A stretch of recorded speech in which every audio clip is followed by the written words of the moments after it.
salaamaaleykum mbokk yi seetaan ITV ci seen émission bi di ànd xeex coronavirus muy am du lundi au vendredi à partir de 20h30 wala 20h45 ñuy dellu si waat ci actualité bu jëm ci mbas mi di coronavirus situation bés bi dinañ ci ñëw ak yéen ndax xam ngeen ni jàngoro ji mi ngi wéy di law tey jii nga xamante ne ni am nañu téeméer ak ñaar fukk ak ñaari cas boo xoolee am nañu itamit fukk ak benn cas communautaire ñu nga xam ne am nañu doomu jàngoro bi te kenn xamul ku leen ko wàll ni ki tey aussi ñetti nit yokk nañu ci ñi gaañu démb juróom benn la woon kon fi mu toll nii toll nañ ci juróom ñaar fukki nit ak ñetti ñu ñàkk seen bakkan ci mbasum coronavirus bi juróom ñett fukk ak benn ñoom ñoo ciy wér docteur Aloyse Waly Diouf directeur de cabinet bu ministre de la santé ci xayma bésu tey bi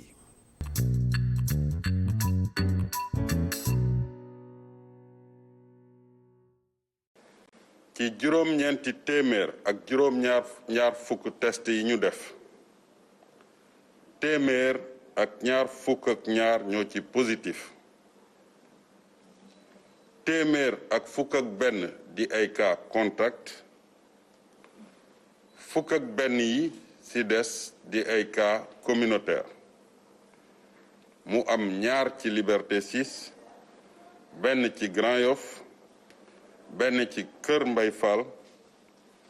benn ci Zac Mbao benn ci Kër Massar benn ci Pikine ak ñeent ci Touba juróom-ñett fukk ak benn ci malade yi ñu hospitalisé woon wër nañu bésu tey fukk ak juróom benn ci suñu malade yi ñu ngi ci service réanimation yi ñeneen ñi des hôpital ñu ngi tane ci bésu démb mardi 16 juin gis nañu ñetti malade yu ñàkk seen bakkan fii ci suñu service yi Sénégal loolu ci récapitulatif bi ñu def démb mardi 16 juin maa ngi koy fàttali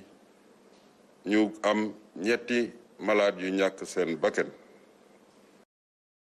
gis ngeen ko wopp ji mi ngi gën di law mais boo xoolee askan bi am na benn bàyyeendiku bu nga xam ni moom la ñu seetlu rawatina ci Dakar nag fi mu toll nii dem na sax ba jaaxal ñi nga xam ni ñoo di autorité sanitaires yi maanaam ñi ngànk wér-gu-yaram gi ci réew mi tey ji du ñu toog daanaka benn bés bu nga xam ni amuñu téeméeri cas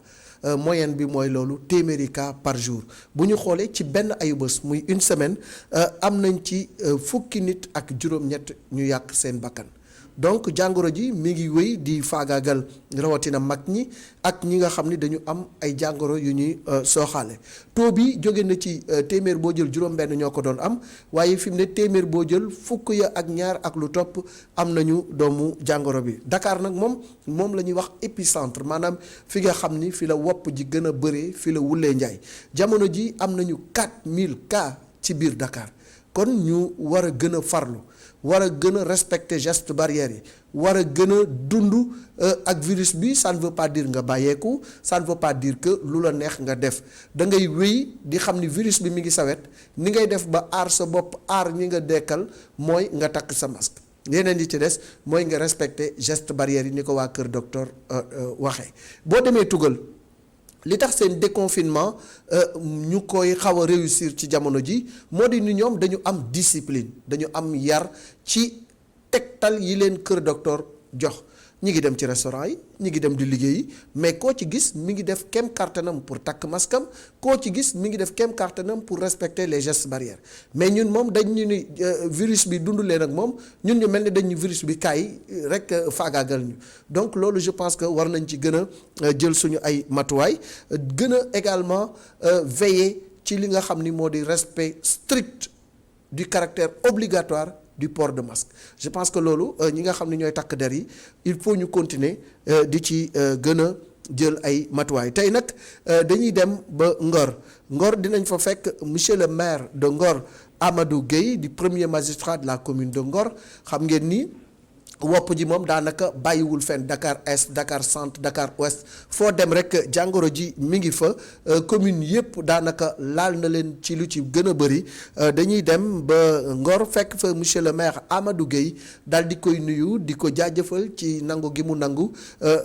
bokk ci émission bii di ànd xeex coronavirus nga xam ni maire yi lañ ko jagleel ku ci nekk wax li nga def ci sa gox ndax président de la république bi jàngoro ji duggee ci réew mi le 2 mars dafa jël ay dogal. moom nag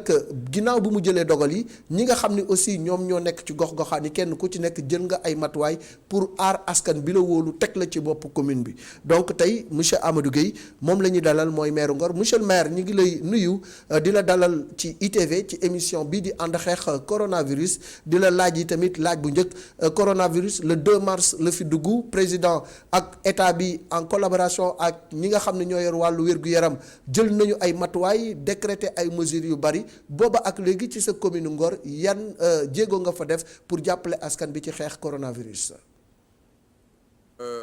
Malick maa ngi leen di nuyu di leen fay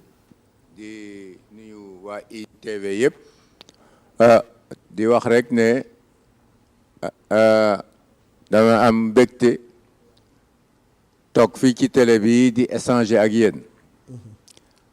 feebar bi nag c'est vrai comme ni nga ko waxee sànq. depuis mu dugg Sénégal président de la République jël ay matukaayam am lu mu ñu sante lu mu ñu sas ñun tamit waa ñi nga xam ne ñun ñoo nekk ci boppi maire yi ñu jéem ko def rek ca anam yu mu gën a rafete te anam yu mu gën a yaatoo am naa yaakaar ne au niveau de Ngor yàlla moo ngi ñu defal sutura te xam naa ne ñun def nañu ci la ca war parce que bu dee en fonction des hôpitaux hôpital bi fi nekk ak néew la fa nekkoon rek te ñu war ko fa def nañu ko bu dee ci biir jàkka yi boobu ba léegi dañu leen tëj waaye pare nañu pour ñu ubbi seen matuwaay yëpp ngi tege école yi aussi bi ñu waxee ne dañuy pare jàngi école bu nekk waajal nañ la nga xam ne moom la élèves yi di soxla ci masque ci gel ak ci ay lave-mains ak ay saabu école bu nekk ñu jox ko ay dotation pour loolu bi loolu wéyee aussi joxe nañ fi ay vivre joxe nañ fi ay ndimmal parce que dëkk bi fi mu ne nii ñëpp xam na ne Ngor koñu restauration la koñu hôtelier la ñëpp ci restaurant la ñuy ñi ci ëpp jeunes yu bëri wala borom kër yu bëri ci restaurant la ñuy yëngatu si la ñuy amee seen dépense di ko yóbbu seen kër bi Covid 19 bi ñëwee restaurant yëpp tëj nañu ci biir tëj boobu nag am na ñoo xam ne fi mu ne ci biir dëkk bi am nañu ay coono ak ay jafe-jafe mais ci biir loolu it je pense que nu nit taxaw nañu taxawaay ba ca war jox nañ ci famille bu nekk fii ci biir Ngor jot nga dund famille bu nekk ci biir Ngor la nga xam ne président de la République moo ko jaxale woon askan wi ba Ngor jot ci seen wàll dañ ci àndoon ak délégué de quartier yi ànd ci ak ñi nga xam ne ñooy bàjjeni gox yi ànd ci ak les relais communautaires ñoom ñoo daanaka ñun dañu approuver rek li ñu seen liggéey ñoom ñu def dispatching bi ñu essayer ko def avec le maximum de transparence la nga xam ne rek dañu ne lii du affaire politique président moo ko dimbalee askan wi yëpp ñun de fu ci nekk rek fu mu war a dugg rek ñu fas yéene dugal ko fa te noonu lañ ko doxalee ba fi mu ne loolu weesu nañu moo ngi suñ gannaaw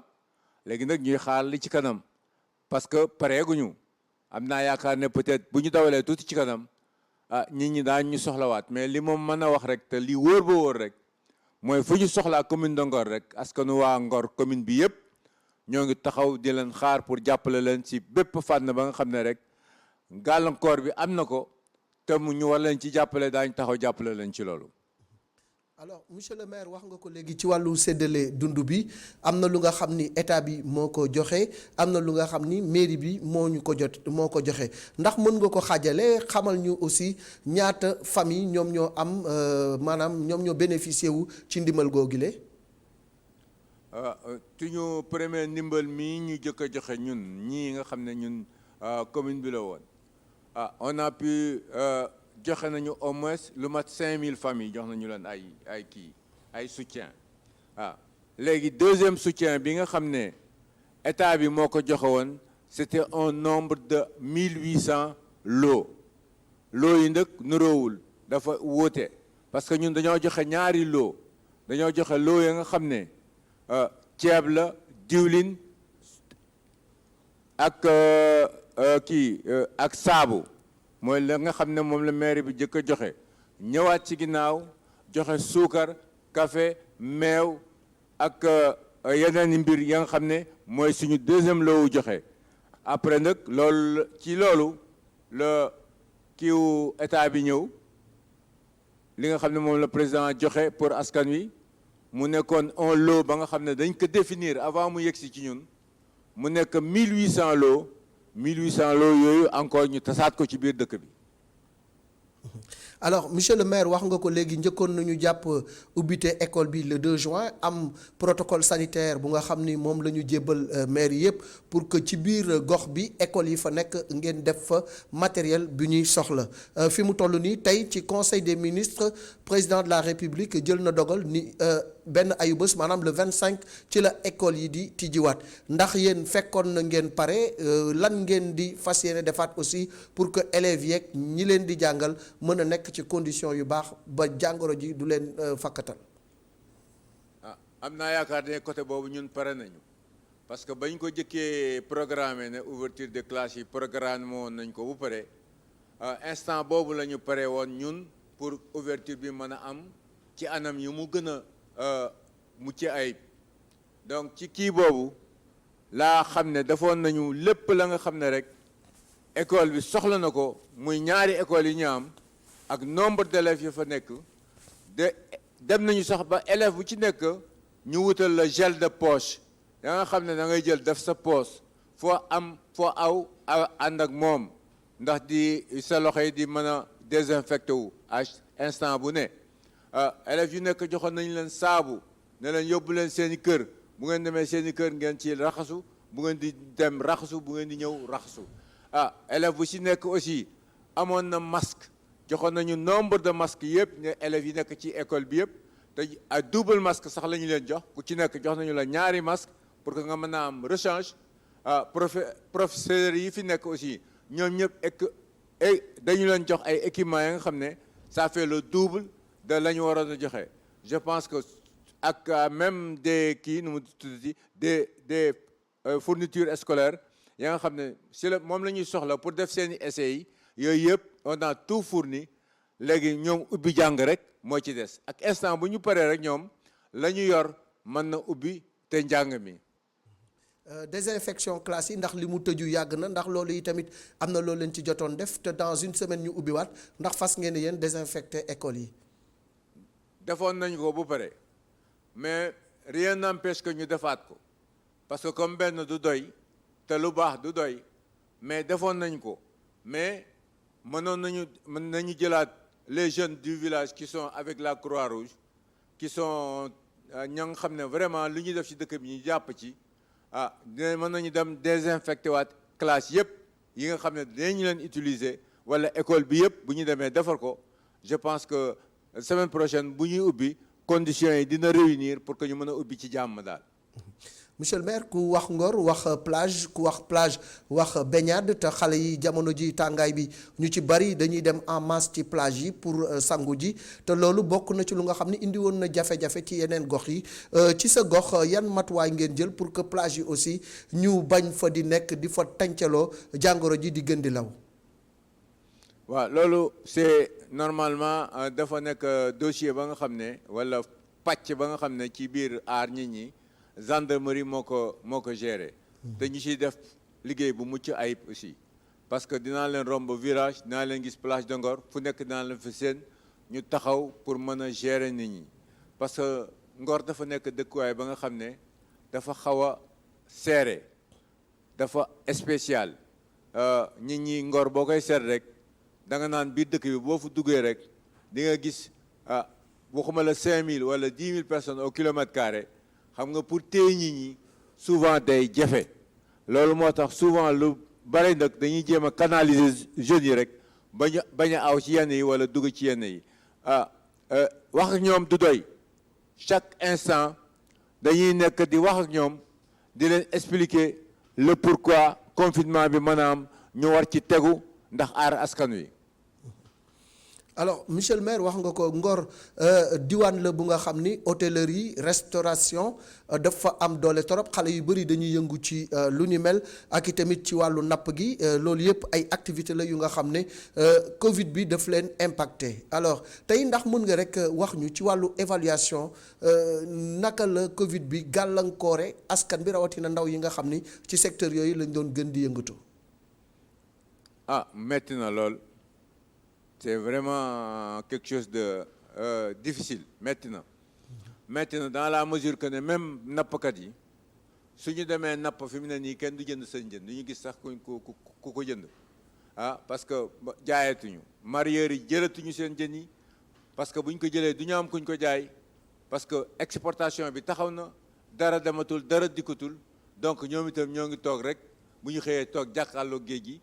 metti na trop neexul. ñi nekk ci hôtellerie bi aussi c'est la même chose xam nga koo xam ne da nga daan xëy dem liggéey ci li ngay liggéeyee si nga war a mën a régler sa kër nga toog 2-3 mois xëyuloo gontuloo te patron yu bari fii mënuñu leen fay ne serait-ce que seen kaaru salaire donc c'est quelque chose de très difficile ba nga xam ne moom la jeune Ngor yi di vivre nii actuellement. alors ba léegi rek ci commune bi xam nañ ni lu bari aussi ci hôtel yooyu ak restaurant yi ak yenn ci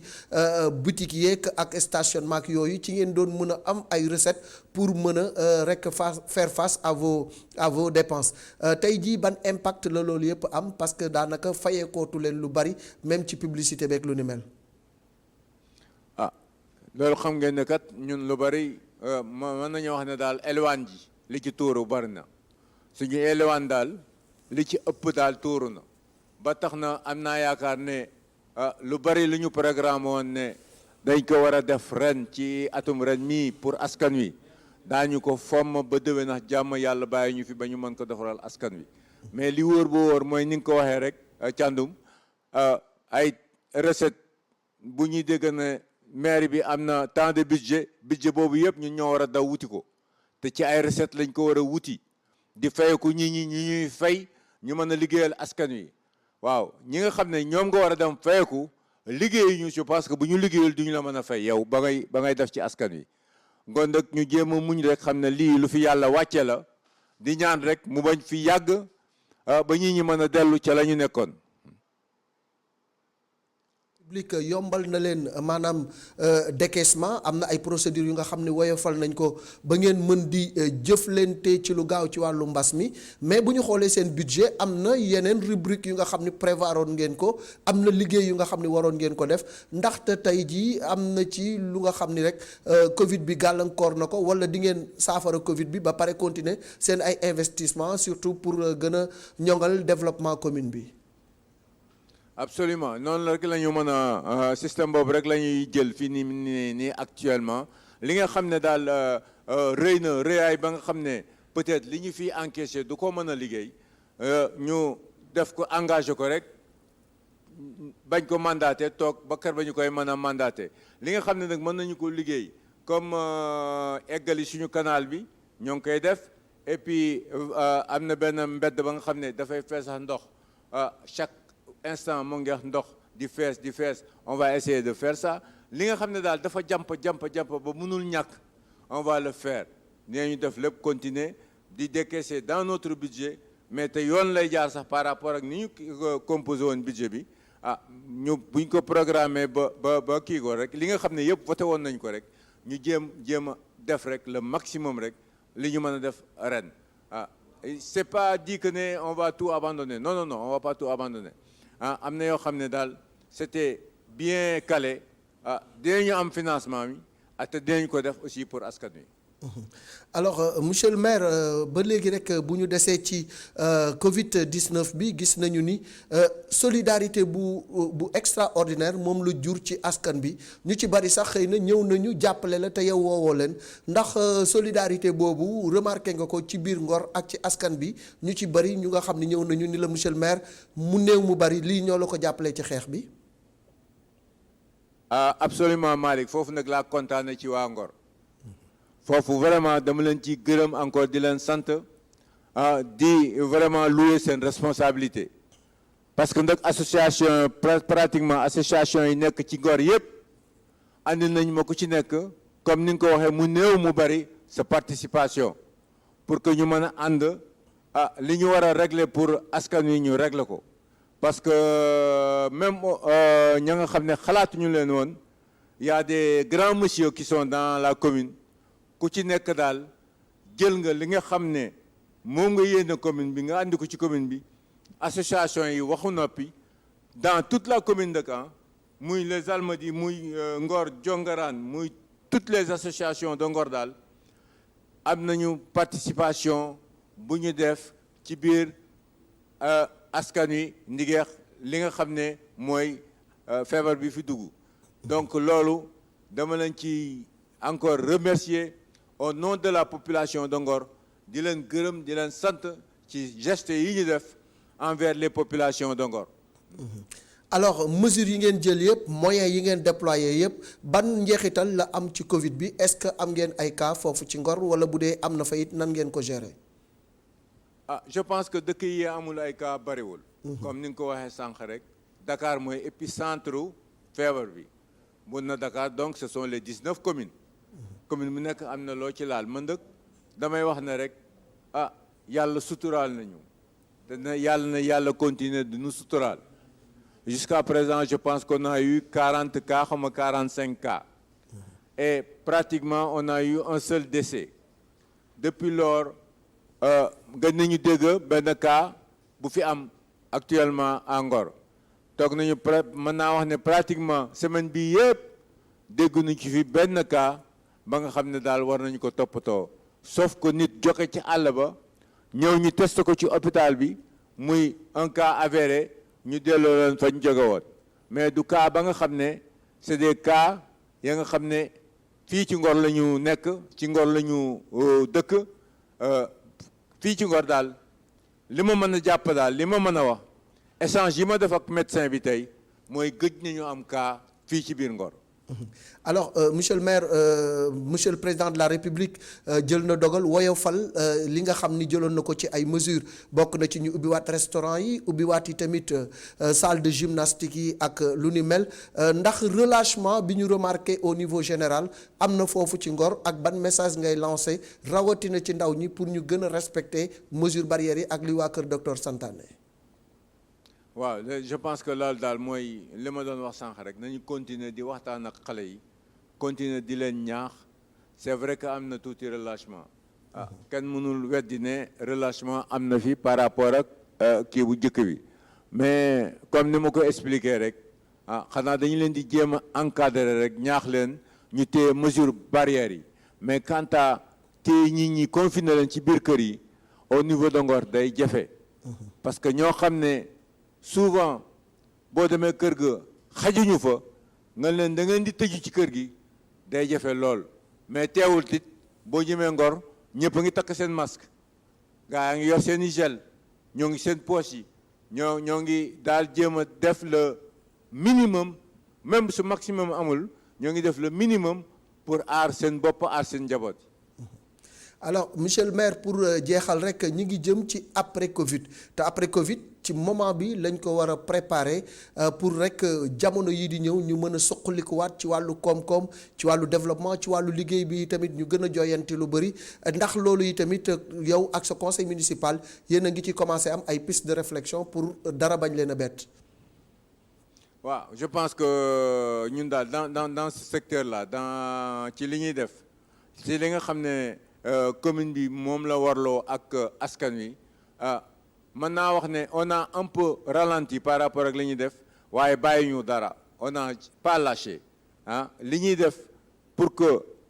au niveau des emplois, au niveau de l'environnement, au niveau de chaque rubrique ba nga xam ne rek ça relève de notre compétence lépp daal lu ñu fi war a def daal ñoo ngi ciy taxaw même bu personnel bi wàññeekoo tuuti par rapport à la situation bi nga xam ne moo fi nekk teewul it ñoo ngi commencé di avancer ndànk dañuy xanaa bu ñu kiwee rek ñu accélérer nekkaat niveau ba ñu newoon. Alors monsieur le maire ba tey rek au niveau national gis nga liggéey bi nga xam ni waa ministère de la santé ci njiital Abdoulaye Diouf Sarr sa collègue maire ñi ngi koy def waa kër docteur yi tamit bàyyeeku wu ñu benn yoon ñi ngi ci liggéey bi suba ngoon guddeeg bëccëg takk der yi naka noonu yépp ñi nga xam ni ñi ngi liggéey ci Covid bi boobaak léegi di ñetti weer ak lu topp ban maanaam lan nga ci xalaat ak lan nga leen di wax fi mu nekk nii. xanaa di leen gërëm di leen sant rek seen taxawaay. parce que gis nañu ko man dinaa jékki-jékki guddi bi ma génn xool un peu la situation gis naa gendarme yi boobu ba léegi lâché wuñu du ñu bàyyi ñoo ngi ci tali bi baare tali bi képp ka xam ne waruloo génn ñun la wàññeekul donc ñoom ñoo ngi def daal li leen war ñun au niveau de Ngor benn centre de santé la ñu am centre de santé boobu tous les jours ñoo ngi jokkoo ak docteur bi il y a une équipe ba nga xam ne dañ leen fa sax créer fi mu ne ñuy def dépistage sur place donc jël métukaay ya nga xam ne daal mooy aar nit ñi avec le maximum possible ba képp koo xam ne daal war nañu la saytu wala defar la nga xam ne dina la aar sa njaboot on est en train de le faire encore une fois ñoom itam le personnel médical du ñu am lu dul di leen gërëm di leen sant di leen remercier parce que am na ñoo xam ne dañu fi toog ay fan yi fan du ñu gis seen waa kër donc metti na mais ñoo ngi leen ciy gërëm daal di leen sant ci taxawaay bi. monsieur le maire am na sa ay collègues maire yu nga xam ne aussi wax nañu ni nguur gi war na leen a gën a gëstu donte yombalal nañ leen procédures yi pour décaissement ak lu ni mel yéen maire yi lompañ ngeen sonn ngeen te soxla ngeen ndimbal ndax aussi ci dynamique boobu yi tamit xalaat boobu yow partagé nga ko. partagé maa ngi ñoom a ci ànd. si la d'accord parce que nag ak lu ñu bàyyi ñuy décaisser rapidement kii na fekk nga am loo décaisser. parce que du maire yëpp ñoo am lu ñuy décaisser mais ñun ñëpp ñoo nekk à la même enseigne on est tous fatigués parce que wax nañu ko sànq li nga xam ne moom la ñu waroon a am ci recette duñ ko am peut-être moitié bi sax duñ ko am donc état bi nécessairement rek war na jàppale communes yi ba ñu gën a mën a réaliser li nga xam ne moom la ñu waroon defal askan wi ndax ñu bañ a jël un certain retard par rapport ak projet yi ñu taxawaloon yépp. jërëjëf monsieur le maire bu ma fàttewul dara ma bàyyi la nga joxe sa kàddu gu mujj. Thiandoum maa ngi lay gërëm di la sant di la remercier bi nga ñu xalaatee ba dugal ñu seen émission bi ñuy remercier waa ITV yëpp de encore une fois di ñaaxaat waa Ngor rek ne Malick wax na ko ci njàlbéen nga ba muy commencé émission feebar bi jóge gu fi no gon nag nañu continuer di protéger suñu bopp di aar xale yi aar mag ñi ba kër ba yàlla jële fi feebar bi muy remercier waa Ngor gi yëpp di leen remercier seen taxawaay par rapport ak li fi jaar par rapport ak feebar bi jàpp bi ñu jàpp ci biir jàppale ko waa mairie bi xam ne seen askan lañ ko jàppale muy Ngor di Almadies di fépp ak borom kër yi borom société yi ñëpp ñi ci jàpp yëpp ñoo ngi remercier ñëpp di gërëm ñëpp di sant ñëpp Malick maa ngi lay remercier di la gërëm di la sant merci beaucoup. Merci beaucoup monsieur Amadou Gueye le premier magistrat de la commune de Ngor ci waxtaan bu am solo boobu ñu seq ak moom ITV di wéy rek di gën a def warugaram devoiram mooy taxawu askan bi saa su nekk ak ci lu mu mënti doon rawatina ci jamono ji nga xam ni mbas mi ngi wéy di def ay dégâts ci biir réew mi ak ci àdduna si yëpp jamono yi relâchement waruñu ko am dañu war a gën a continuer pour rek gën a fee jëlee jàngoro ji parce que jàngoro ji bu fi jógee rek daanaka ñu am jàmm te fi mu nekk nii saa yoo xëyee di nga gis lu mat téeméeri cas am di nga gis ay cas communautaire aussi di am cas importé yi sax ñi ngi commencé di ñëwaat te ñi ngi waaj a ubbi dem beeg dikk bi ci wàllu jaww ji xam ngeen ni au niveau intérieur tey jii ministre bi nga xam ni moom lañ dénk wàllu dem beeg dikk bi ci jaww ji ubbi nañu donc région yi ci kaw ngelaw li ba tax na tey jii jóge na Dakar dem Ziguinchor jóge Ziguinchor ñëwaat Dakar donc tey vol intérieur yëpp commencé waat nañu te mesure yëpp dañ ko war a jël pour que dem beeg dikk bi lu ñu ko ubbi moo xam ci suuf la ak ci kaw nit ñi jël seen ay matuwaay loolu moom mooy dëgg mais nekk fii di dute naan chiffres yi ñu joxe baaxul ak jàngoro ji nangam ak loolu jafe naa ni du xalaatu sax nit ku nite ndax ku gis réew mi ak àdduna bi ni mu lompañe ak ni mu taxawee ngay am xel ñaar naan jàngoro ji lii wala laa yow mii war nañoo seetaat say mbir ndaxte ñun ñi xam ñu ci feebar xam ñu ci ñàkk seen bakkan yaakaar naa ni ñun du ñu naatable ni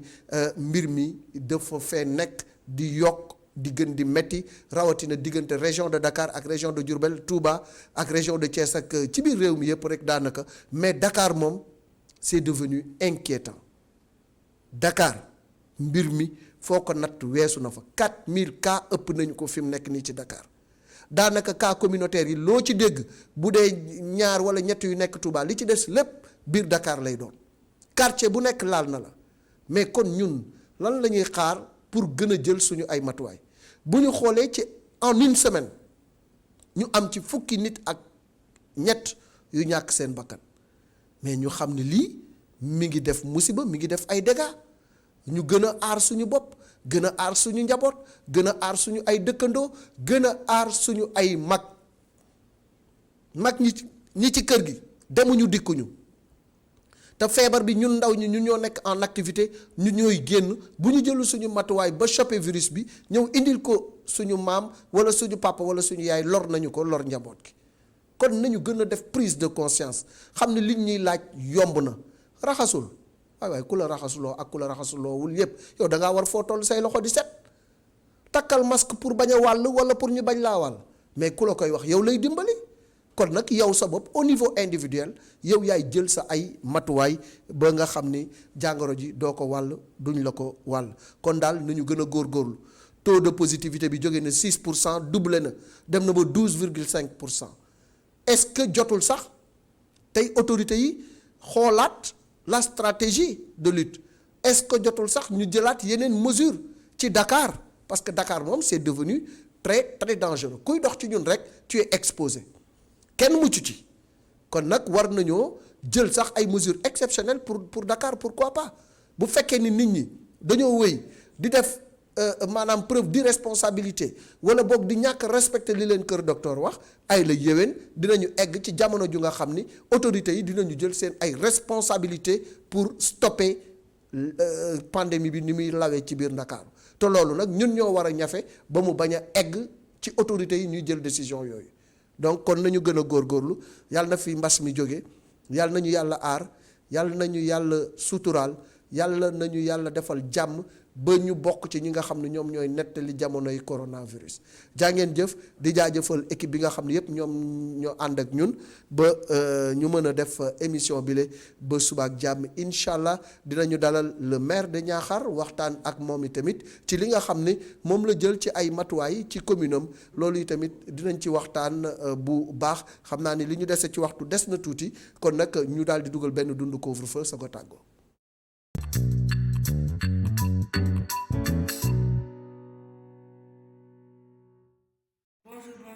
C'est Khadijatou Sané voilà te dañuy wax tuuti ci coronavirus ou Covid-19 voilà c'est une maladie très très dangereuse voire mortelle voilà donc nag pour ñu daan ko pour ñu génnee ko suñu réew ci monde bi il suffit juste de respecter les consignes de rester à la maison de rester chez soi de désinfecter nos mains de veiller sur nos enfants voilà de respecter aussi ci couvre-feu bi et aussi je vais m'accentuer surtout ci couvre-feu yi parce que dañoo war a xam ne ñu nekk ci biti du veiller ci suñu sécurité ay nit la sont des personnes comme nous mais c'est juste que ils ont pris la volonté de nous sécuriser de veiller sur notre sécurité donc ñu ñoo leen war a yombalal tâche bi c'est-à-dire ñu toog suñu kër jarul ñuy génn di leen tenir tête On n'a pas besoin de les tenir tête ni de les montrer que ñun am nañu possibilité génn am nañu droit génn corona moo tax ñuy def lii yëpp dañoo war a xamee ni ñoom pour ñun la ñu nekkal ci biti donc dañu leen war a yombalal la tâche ñoom bu ñu nekkalee ci biti du nekk ci seddaay bi ou bien ci tàngaay bi duñu sécuriser ñun au moins dañoo war a toog suñu kër ñu respecté leen di leen encourager di leen remercier chaque jour voilà te couvre-feu bi nag am na côté positif ndax tax nañ am nañu vie de famille góor ñi di teel a wàcc di xam nekk seen biir kër jigéen ñi toog seen ci njaboot xale yaa ngi toog ci biir kër bi voilà léegi nekk am na vie de famille au moins malgré que ñaan ñu ko woon ñaan ñu toogaay bi te corona ñëpp a ngi ñaan pour mu dem voilà ñu war a xam ne ni en ce moment ci même ennemi lañu am ennemi commun lañu am mooy coronavirus Covid-19 voilà te bu ñu daan ko il faut ñu réunir suñuy force mooy c'est-à-dire respecter les consignes toog suñu kër de rester chez moi tu restes chez toi nous restons chez nous voilà l'union fait la force ñu ànd daan corona